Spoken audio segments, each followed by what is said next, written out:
Compte rendu de la réunion ordinaire du Conseil des ministres provinciaux de ce vendredi 5 juillet 2024. Il s'est tenu ce vendredi 5 juillet 2024 dans la salle de réunion du gouvernorat de province, la première réunion du Conseil ordinaire des ministres provinciaux, présidée par son Excellence M. Mbwebwa Kapo Jean-Paul, gouverneur de province. 3 points étaient inscrits à l'ordre du jour, à savoir la communication de son Excellence M. le gouverneur de province, de 2 états de lieu de chaque ministère et de 3 divers. 1. De la communication de son Excellence M. le gouverneur de province. Dans sa communication, son Excellence M. le gouverneur de province a commencé par saluer les membres du gouvernement en demandant à chacun de se présenter pour prise de contact. Après cette présentation, l'autorité provinciale a formulé le souhait de voir l'actuel mandat réussir contrairement à celui précédent qui a connu l'instabilité à sa tête due à la destitution des 2 gouverneurs de province, occasionnant ainsi de longs moments d'intérim qui n'a pas facilité la réalisation du programme du développement de la province du Kasaï-Oriental. Il a renchéri en faisant observer que la population est-kassaïenne a été délaissée à son triste sort durant les régimes passés. De sombres mémoires, en donnant l'exemple de feu président Mobutu, un père égale servir. Et se servir, non. Nous devons être tous au service de la population. Encore disait feu président Mobutu, le président n'est pas un magicien. Seul, il ne peut rien faire, mais avec l'appui de tous, la province ira de l'avant. C'est-à-dire, comme nous constituons une équipe, le besoin ultime est de contribuer à la gestion de la chose publique, chacun dans ce qui le concerne. Et les Français disent que la plus belle femme du monde ne peut donner que ce qu'elle a. En conclusion, son Excellence, M. le gouverneur de province, a demandé aux membres du Conseil des ministres de se souder pour le développement de la province et d'exclure l'idée d'attendre tout de Kinshasa. Quant à la rétrocession qui vient avec beaucoup de retard ou pas, faisant allusion à la faible capacité de mobilisation des recettes, en province, le gouverneur de province a demandé aux ministres provinciaux de se mettre au travail afin de maximiser des recettes en vue de donner au gouvernement le moyen de sa politique pour le développement du Kasaï-Oriental.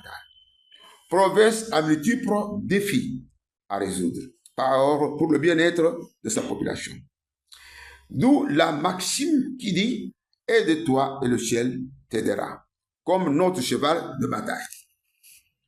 Parlant de son séjour à Kinshasa, son Excellence, M. le gouverneur de province, a fait savoir aux membres du Conseil des ministres de ses contacts pris dans l'intérêt majeur de la province avec le vice-premier ministre, ministre de Transport et le ministre de l'Agriculture, dont les retombées seront vues dans les jours à venir. De l'état de lieu de ministère. Sur ce, le chef de l'exécutif provincial a demandé à chaque ministre de présenter l'état du lieu succinct de leur ministère respectif. Ministère de l'Intérieur. Prenant la parole, le ministre provincial de l'Intérieur a présenté la situation sécuritaire de la province qui est relativement calme, hormis quelques cas isolés ci-après.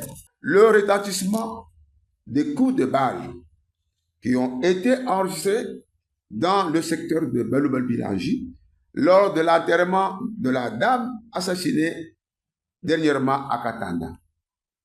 Le motard blessé par des ravisseurs de moto en Mbuji-Mayi a été pris en charge médicale par la province. Les conflits de limites de terre entre la population du Kasaï central et celle du Kasaï oriental ont été signalés à Tchoundé, où l'on a enregistré des pertes en biens. Et à Moulowaï, dans le secteur de Ndomba, quelques maisons ont été incendiées par les non-originaires du Kasaï oriental. Et notre conflit de limites de terre est survenu dans le secteur de Kakangaï, territoire de Miabi, opposant les habitants du dit territoire à ceux du secteur de Kabala dans le territoire de Lupata. Sur ce point sécuritaire, l'autorité provinciale a informé les conseils du vol de lampadaires au niveau du lycée Mouajadi après leur installation. Quant à son Excellence, Monsieur le gouverneur de province, invite la population d'être vigilante, de communiquer et de collaborer avec la police en vue de mettre hors d'état de nuire les inciviques. Quant au ministère de la Justice, Madame la ministre provinciale en charge de la justice a relevé les cas de surpeuplement de la population incarcérale de la prison centrale de Mbuji-Mayi, qui regorge plus de 600 prisonniers alors que sa capacité est de 200. Quant au ministère du budget, Madame la ministre provinciale en charge du budget a présenté aux membres du Conseil l'État de lieu des différents rapports sur l'exécution du budget de l'exercice 2024. Monsieur le ministre provincial des ITPR a éclairé le Conseil sur les niveaux d'exécution de tous les travaux qui s'effectuent sur la ville de Mbuji-Mayi en énumérant l'un après l'autre, brièvement. Ministère de l'Agriculture. Le ministre de l'Agriculture a présenté le rapport de sa mission effectuée à Kinshasa, qui avait pour but l'acheminement des matériels agricoles dans la province orientale. Quant au ministère des Finances, Monsieur le ministre provincial en charge des Finances a stigmatisé avec regret la difficulté persistante de la carence des imprimés de valeur réclamés en vain auprès de l'autorité depuis janvier 2024. Ce qui est à la base de faible mobilisation des recettes afin de répondre aux multiples défis prioritaires de la province. Quant à la jeunesse, l'urgence du ministre est de mettre en place le conseil provincial de la jeunesse par électorat. S'agissant du ministère des Affaires foncières, Habitat et l'urbanisme, Monsieur le ministre a insisté sur la spoliation des terrains de l'AMIBA, ceux scolaires et d'autres appartenant à l'État. À ce sujet, le ministre a informé le Conseil des ministres de la suspension de l'équipe qui octroyait les documents et titres parcellaires arbitrairement. Quant au ministère des Mines, Monsieur le ministre en charge des Mines a parlé de la nécessité absolue d'avoir les imprimés de valeur pour les négociants et les créateurs. Cette carence constitue un manque à gagner pour la province.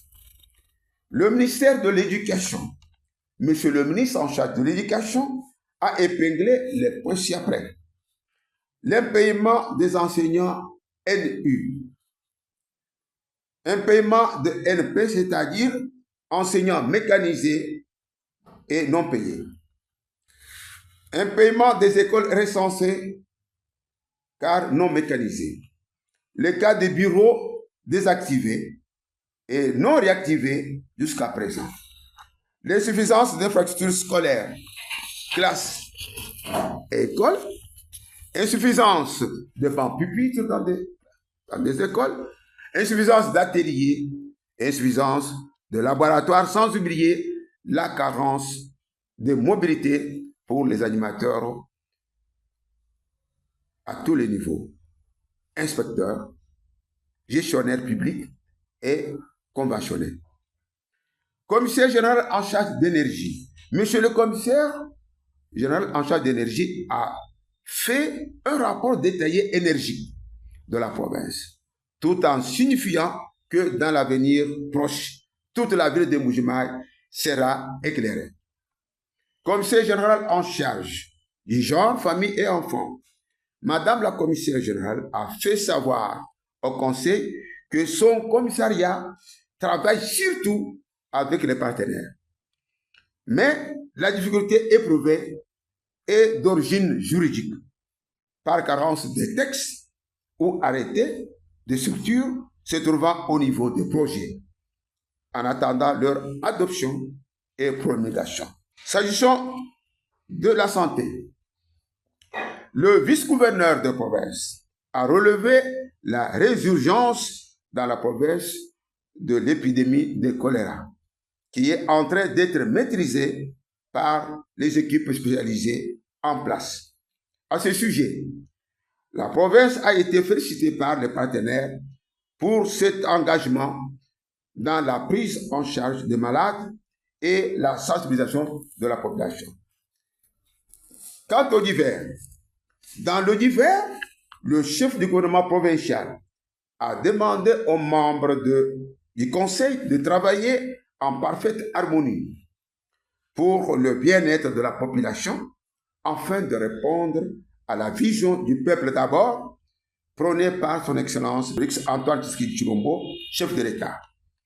C'est sur cette note de satisfaction que les membres du conseil des ministres provinciaux ont fait montre à l'engagement de son Excellence Jean-Paul Mbouébo Kapo, gouverneur de la province, d'accompagner chaque ministre et commissaire pour le décollage de notre province.